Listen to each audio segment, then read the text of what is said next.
Welcome to the Fresh Start Family Show. I'm your host, Wendy Snyder, powerful parenting educator and family life coach. And together we are going on a journey to help you expand your heart, learn new tools, and strengthen your family so you can build the family legacy of your dreams. Take a deep breath and get ready to be poured into with some fresh start inspiration. Let's do this. Hello, families, and welcome back to a new episode of the Fresh Start Family Show. I'm your host, Wendy Snyder, powerful parenting educator and family life coach, and I'm so happy that you are here. Today, I am kicking off a mini series of podcasts. We're going to do 3 podcast episodes, and I'm calling this Reset, Rewire, and Reimagine. And for the next 3 episodes, we are going to look at how we can start the new year fresh and strong and really kind of wipe the slate clean, so to speak, and build something from the ground up that we feel really good about when it comes to our family dynamics, our relationship with our kids, the amount of peace and joy we have in our home, all of that good stuff. So today we're going to talk about the power of a fresh start. Now, obviously, you know I love fresh starts. It's the name of my company, but I love the new year. I feel like when there is a collective momentum of excitement about something new, I just can feel it. I can feel it. And I feel like this is such a good time to really ride the momentum, so to speak, of everyone looking forward and setting goals and visioning what they want. Now, I know there's a lot of talk out there of like, oh, New Year resolutions are BS and don't get hung up in like setting these goals. And, really life-changing things are set by just making small changes every day. And you can start that any time of the year, right? Like I get it. And the people who say those things, like there's a lot of really great mentors that I look up to that are like, don't pay attention to the new year hype. And in my own body, my own lived experience, I will just tell you that this is the time of year when I enjoy setting intentions and goals and visions that really feel in line with where I am at in my life. And as I've gotten older, I've just learned to really honor like my natural rhythms.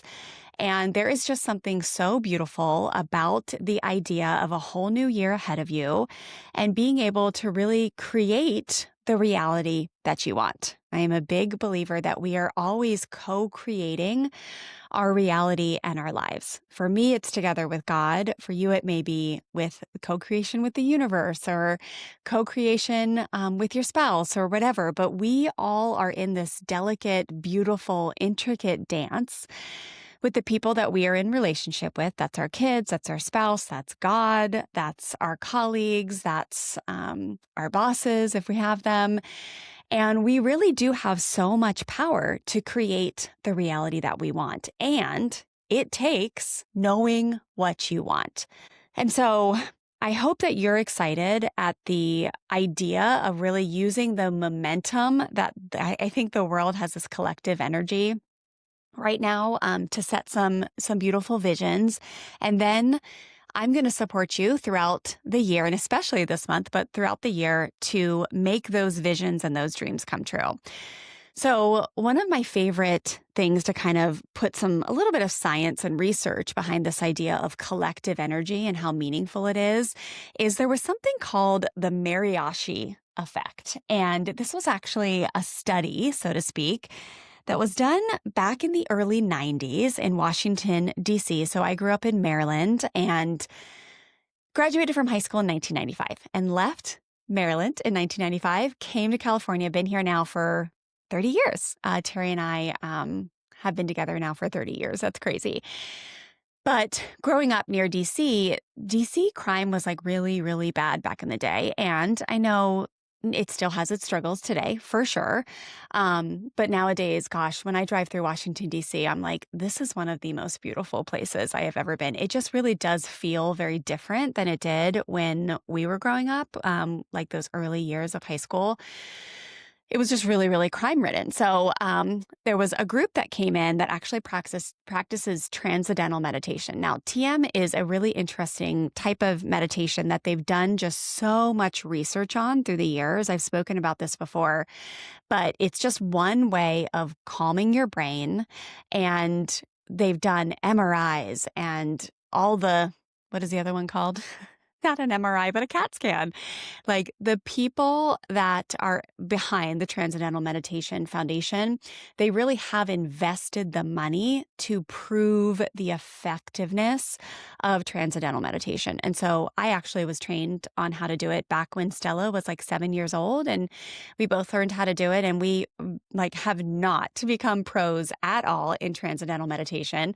I know that, for example, Seinfeld is like a pro. He's been doing 20 minutes of TM twice a day, I think for like 30 years or something.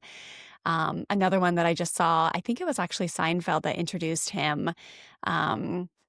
He was in Big. It's going to come to me, guys. He was in Big. He was in the movie where he gets like the airplane crashes and he has to be alone on the island. Tom Hanks. See, it came to me. Tom Hanks. He's actually been, I guess, practicing transcendental meditation for like 10 years now.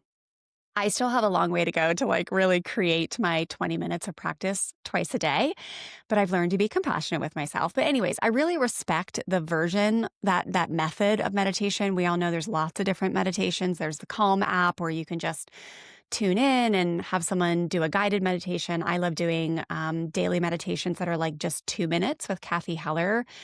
She's a mentor that I've really been enjoying studying with lately, the last year or two. But transcendental meditation is you are really quiet for 20 minutes and you just focus on one word for 20 minutes over and over again. Anyhow, there was a group of TMers that came together, and in Washington, D.C., they decided, it was 4,000 of them, and I'll kind of read this to you. So you know, in 93, a large group practicing transcendental meditation in Washington, D.C. coincided with a significant drop in violent crime, an effect dubbed the Mariachi effect. I first actually learned about this in this book, Good Morning, I Love You by Dr. Shauna Shapiro. She's been on our show a few times and is a friend of mine. But they go on to say, suggesting collective consciousness could influence societal negativity. Though critics questioned causality, of course, there's always going to be critics and people doubting it, while TM proponents pointed to similar findings in later nationwide studies. Again, the TM people have just really done a great job of showing the research. So around 4,000 meditators participated in a summer-long experiment, and reports claimed an 18 to 23% decrease in violent crime compared to predicted levels, with researchers noting the effect reversed when the group dispersed. So the reason why I read that out loud is because that is one of my favorite studies, so to speak, to reference, because it just shows you that when there is a large amount of people that come together with one common intention and belief that something like more peace, more joy, more safety is actually a reality, it frickin' works. It works.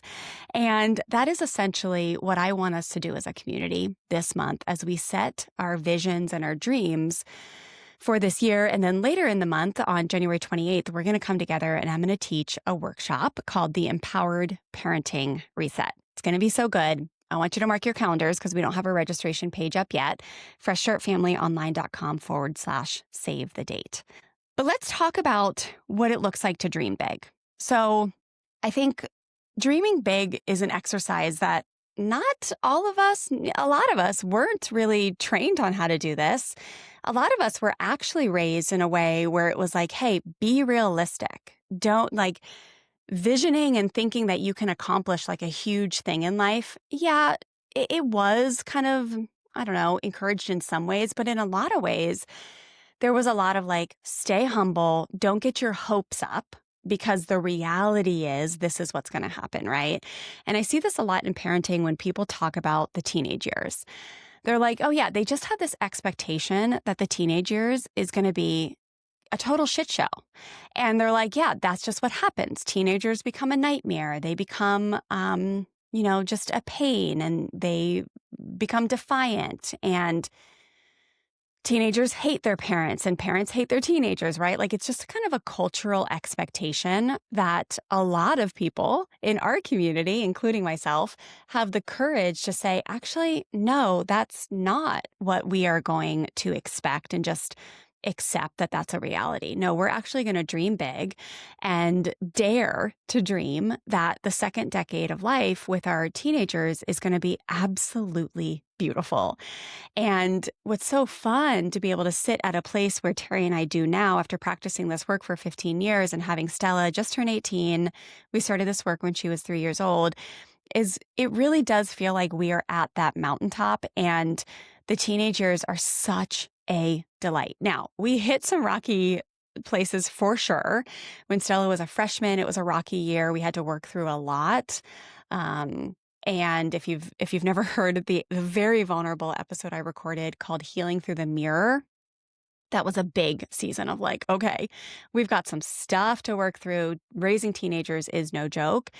But it's also incredibly honorable, like to be able to stand beside a kid as they're going through one of the most important developmental seasons of their life and create safety and closeness and connection and provide firm boundaries.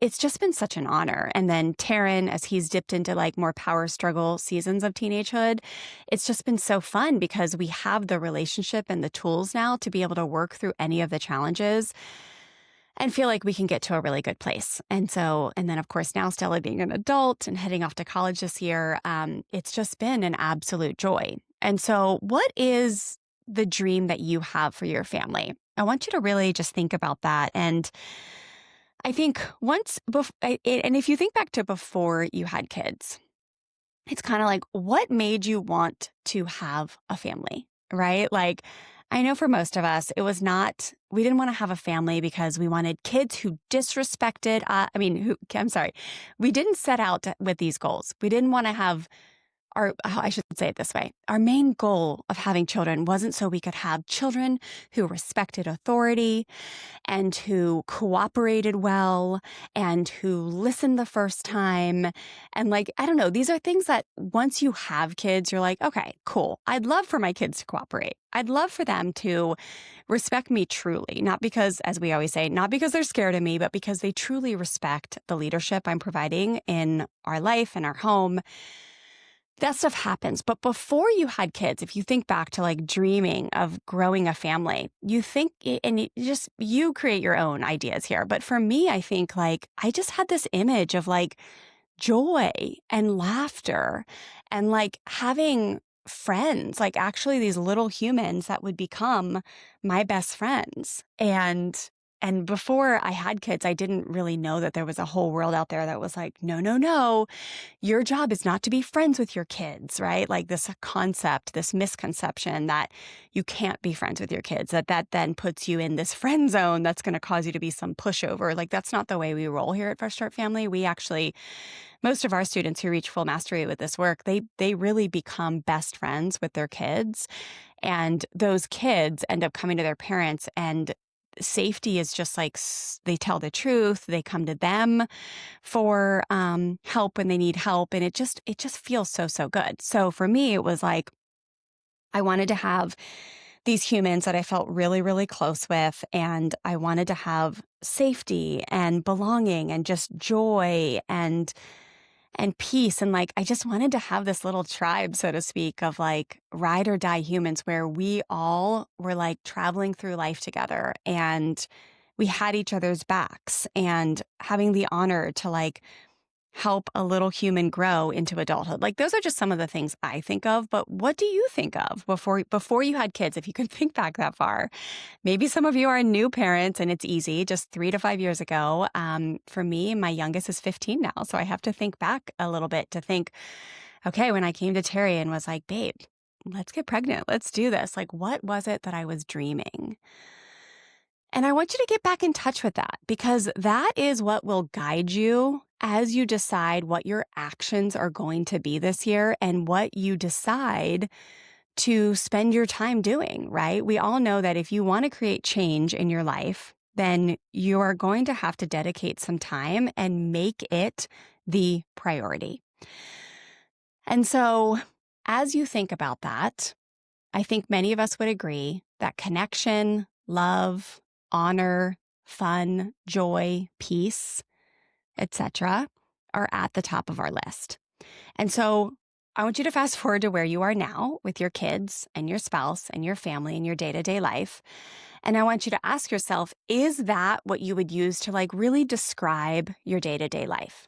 Connection, love, honor, fun, joy, peace. I would even add confidence in there. And if it's not, then I want you to understand that having that intention was never stupid. It was never a bad idea. And knowing now you might be in a season where you're like, no, we actually do fight a lot. I end up threatening and yelling at the kids a lot. Or we're in a season where I remember the day when my neighbor, I've had a lot of people say this to me, but people will say to me, we've had to start spanking our kid. So maybe you're in a season where you feel like you have to hit and harm your children in order for them to behave, or you have to threaten them. Or maybe there's tantrums that feel so out of control and you feel so unconfident with what to do. And then you end up coming in and either bribing your kid into submission or threatening them, right? Like if you don't stop, you're not going to get your iPad or you're going to get a spanking. Like whatever it is, if you can just be honest with yourself about where you are now and realize that all of us, if you think of it like a bullseye, right? If you can imagine a bow and arrow and a bullseye, and the middle represents what our intention was when we decided to have kids. When we decided to start a family, and we had these hopes and dreams, and like we pictured this beautiful connected family. And then you think about, okay, you have those kids, you pull back the arrow, so to speak, and you start shooting the target. And then you look and it's like, whatever, 3, 5, 7 years later, and you're like, oh my gosh, all of my arrows are not landing on the bullseye.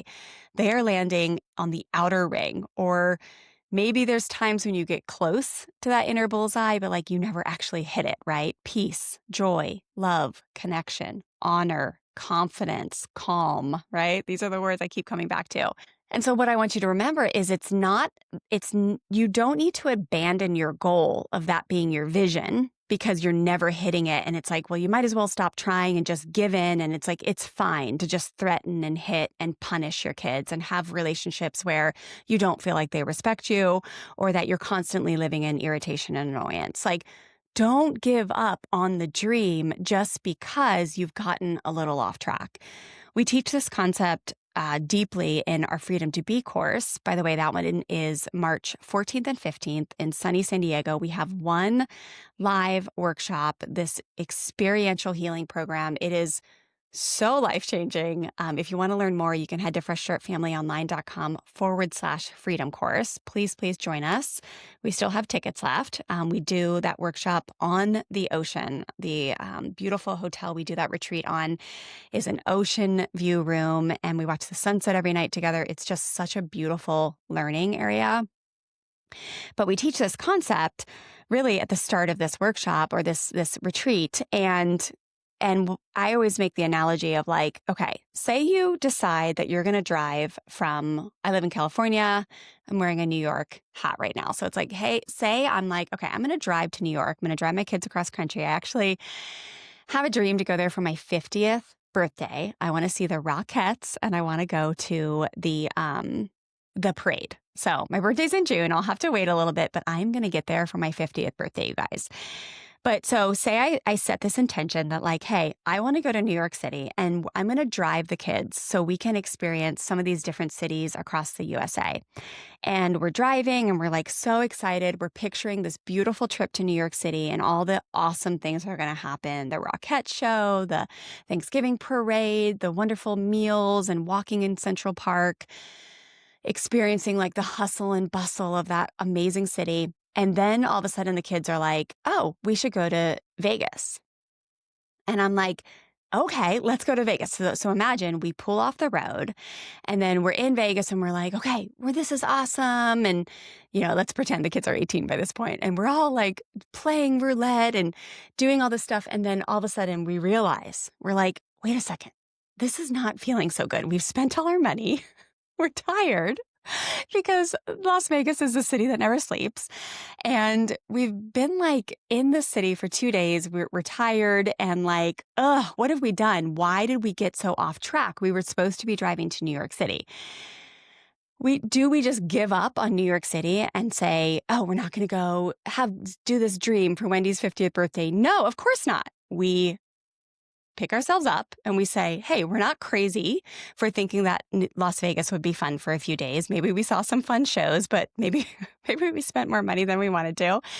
No, we get back on the freeway and we start driving. We remember, okay, the goal to go to New York City and experience the beauty and the magic of New York City, especially around the holidays, that is an awesome goal. You just got to get back on track and also offer yourself compassion that you got a little off track, right? Now, the parallel for that for parenting is so many people fall victim to the cultural norms or even the high control religious circle norms of like doing parenting in a way that I have seen over and over and over again in the tens of thousands of families I've supported at this point that really do rob, kill, and destroy families. Like, I cannot even tell you how many clients I have seen that they think that they just need to take the power over position, right? Like, they just need to make sure the child knows who's boss. If they punish that child enough, that child will eventually respect them. If they are, have defiance or disobedience, then you make sure that they know they cannot, that there's going to be a huge price to pay if they do that, right? So there's a power over system that really gets, I think, that we inherit. Most of us were raised with autocratic parenting. That means like kind of my way or the highway, do as I say, not as I do. And so most of us head into parenting, and then there's so many books. And again, like a lot of even church systems teach that it is actually biblical to hit and harm a child, that is actually what godly discipline looks like. And so it is just so confusing when your kid hits 2, 3, 4 years old and you think, oh, okay, now's the time. We start doing the punishment. We start doing timeout. We start taking away the technology. We start maybe again, especially if you're in a high control religious, especially a Christian circle, this is when we start hitting our kids, right? Like it makes so much sense why we get off track, because culture is really intoxicating, right? Like there are just so many people in books. Back when I was first raising my kids, everybody, when I hit a real road bump with Stella and she was 2.5, 3 years old, I asked everybody, like, what should I do? I feel like I'm pulling my hair out. If I say go right, she goes left. And, if I say don't pull the dog's tail, she pulls it harder. If I say be gentle with your brother, she is rougher with him. Like she's not listening. Like, please help me. I'm pulling my hair out. And almost every single person told me to go that traditional cultural way. There really wasn't anybody who said, you could actually learn to teach her life skills. You could teach her emotional literacy. You could learn yourself how to have emotional literacy and more self-control and understand what's underneath your triggers that are causing you to feel like you have to overpower or control her behavior or catastrophize when she makes a mistake. Literally, there was no one. And I had a big circle of friends and family and church members and neighbors to ask, and even bosses, right? Like we had an extensive circle. So point being is, if you are in a season where you don't have the peace and the joy and the connection and the confidence that you want, you've just gotten off track and most likely fell victim to what the world will tell you will create order in your home. And I'm just here to tell you all day long that there is another world that will actually create that true peace and connection and true power for you as a parent. Okay. So the last thing I want to say here is just around nervous system wiring. So we do a lot of nervous system healing and regulation work here at Fresh Start Family. And when I poll our families of hey, what's killing you lately? I mean, we have a thriving membership with parents all over the world. So we're constantly asking them, hey, what do you need help with? And it is all like the number one thing that comes back from parents in our community is the feeling that you get hijacked by your emotions, that you feel like the reactiveness just really is something that feels like it's very hard to end. And no matter what you try, you keep reacting like a volcano, and it just feels like you feel so out of control sometimes. And so I just want everyone to remember that that is a nervous system response. And I'm not going to get super, super deep into nervous system teaching here. We have a lot of resources in our membership about that. And I will touch on that at our Empowered Parenting Reset on the 28th of January.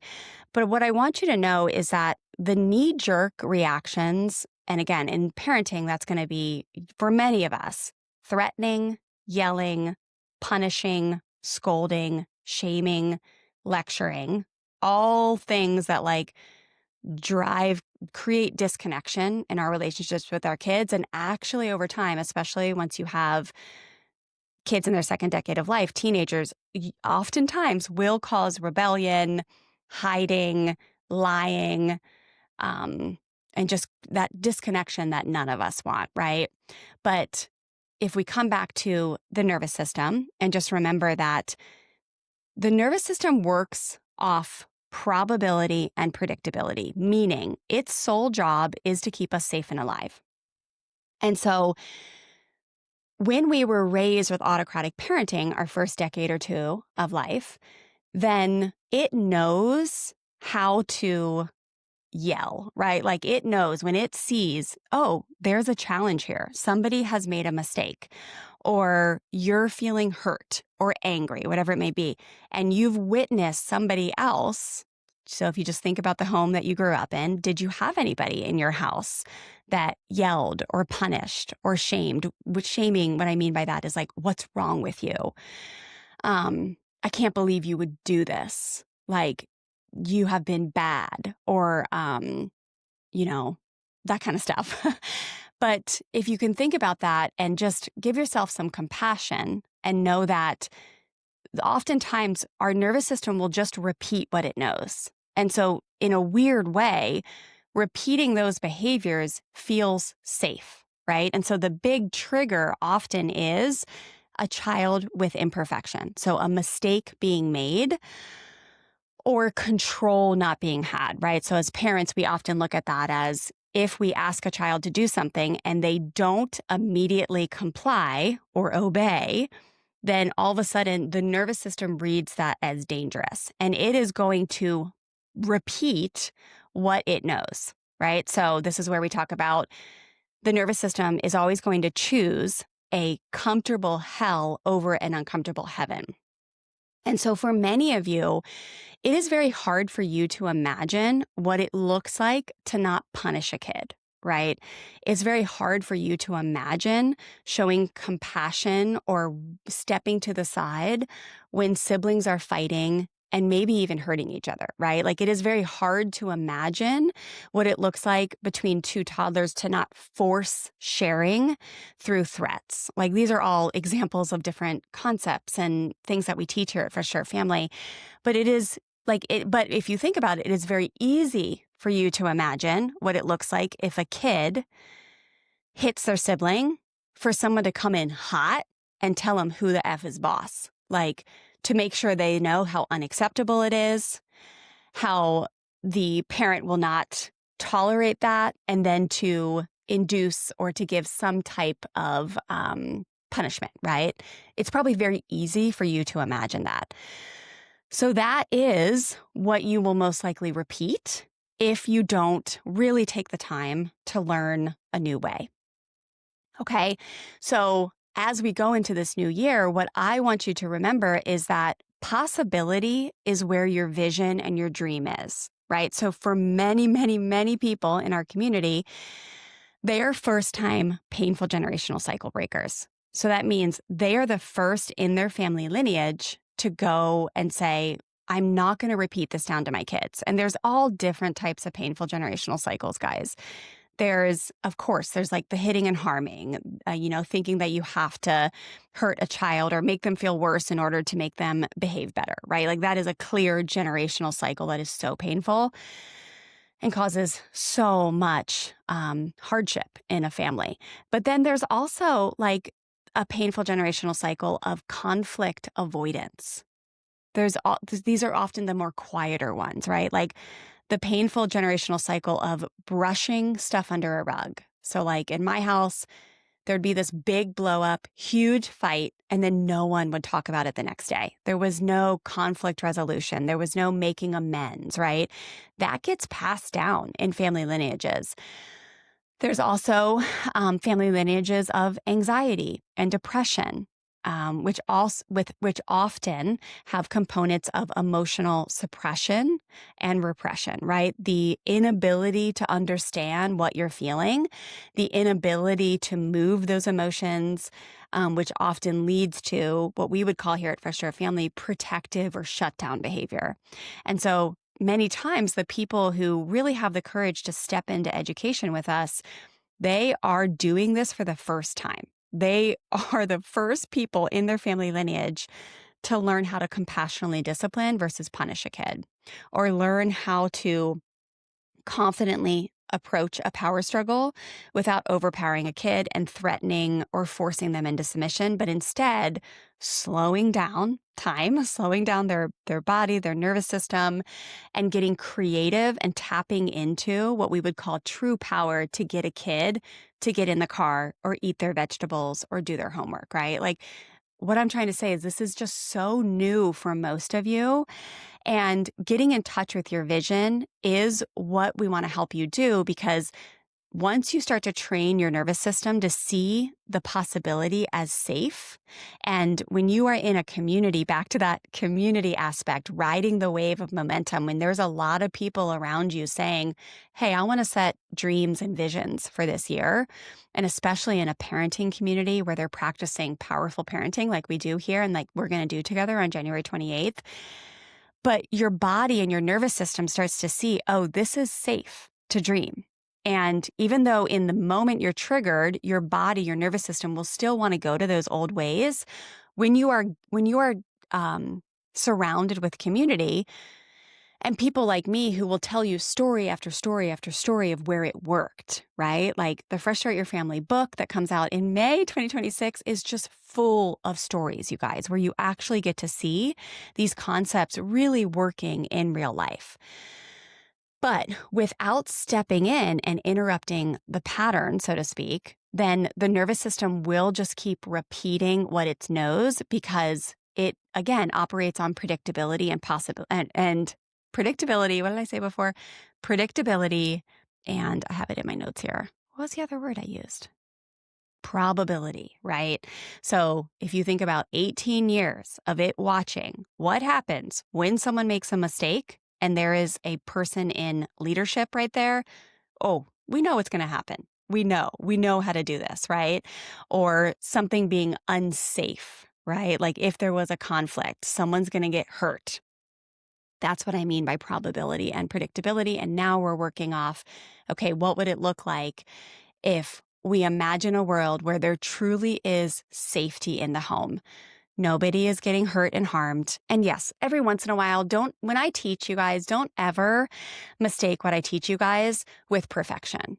There's no perfection. Like I just lost it on my 15-year-old last Saturday, and it was bad. Like I yelled at him and I even cursed at him, and I'm not proud of that, but I tell you that because like ending knee-jerk patterns and like really becoming fully mastered to the point of perfection is like, it's not ever going to be perfect. We make mistakes, yes. And once you start to really get in a flow and understand how to create this powerful parenting system in your home, where you understand all of the key concepts and pillars, which I'm going to teach you on January 28th, then you start to have these more than not situations where there really is safety in the home. There really is emotional literacy. There really is peaceful conflict resolution. There really is teaching important life lessons with grace and dignity. There really is siblings who learn how to work out their arguments without hurting each other. There really is making amends and relationship repair.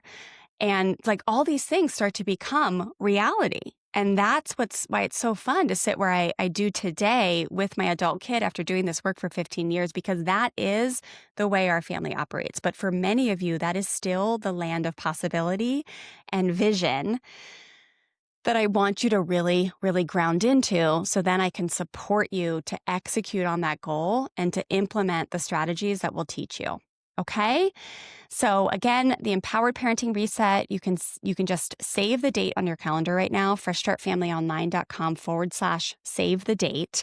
But we're going to restart, right? I think of this like a computer. Anybody else out there kind of crazy like me, like if I'm glancing at my second monitor right now, I think I have like 27 tabs open. And then I have 3 tabs on this monitor, maybe 4, 7 programs.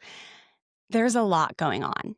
And if you think of it like a computer, what we're going to do on January 28th is we're going to shut it down. We're going to close out all the tabs, right? I know all of you have had a lot of input. You've asked your aunt, you've asked your neighbor, you've asked your pastor's wife or your Bible study pals. You've asked, maybe a preschool teacher, who knows? You've gotten a lot of input as far as like what you should do to get your kids to become good humans, have a family dynamic that you want, right? Many of you have done research. You've Googled a lot. You've listened to a lot of podcasts. But this month, what I want us to do is just shut it all down and then restart. We're going to reset, rewire, reimagine, and we're going to build something from the ground up together as a community based on 4 pillars of proven, powerful parenting concepts, trusted psychology that I promise you, if you stay the route and if you keep going for the vision that you want, you will get to this place where you're like, wow, I did it. I built the family legacy of my dreams. I have the relationship that I want with my kids, and they are thriving. I am thriving. I have confidence. I have emotional literacy. I've healed a lot of the stuff underneath that I found the courage to look at. And that's what we're going to be doing together, okay? Wiping the slate clean, making a fresh start. And since I know many of you are probably still putting away Christmas decorations or Hanukkah decorations, we're giving you a few weeks so you can like exhale from the holidays. And then January 28th, we're going to hit the ground strong and make our really great plan for the year. Okay. My daughter is headed off to college next year, and she's really excited for a fresh start. Surprise, surprise. She's my daughter, but she said to me a few times, Mama, I'm just so excited to start fresh. She has a friendship group that's amazing, but she's never really quite found the friendship group that she has a lot of commonality with. They love each other. They have fun. One of her best friends is like, they love to see concerts together, and they really click on like a soul level. But she hasn't really made like great friends yet who feel like they're like really just pouring into her as much as she pours into other people. And also from a sports level, it's been hard for her. She hasn't really found anybody that she's become super close with yet that is on like a super high level sports level. So, and she, with her playing Division I beach volleyball in college, she just knows that she's going to walk in and have this established team of 19 girls who are on the same page as her, and that she gets to be in community with for years, right? 4 years. Some of them will graduate and then they'll get new freshmen. But for 4 years, she is going to walk in and be part of a community that has common goals, similar intentions, similar dreams. Every college athlete's dream is to win a NCAA championship and to have fun and be healthy. And she's told us many times, Mama, Dad, like, I just can't wait to go get healthy in college. I want to eat well. And I can't wait to have my college experience be where I'm like taking good care of my body and surrounded by people who are athletes and doing the same thing.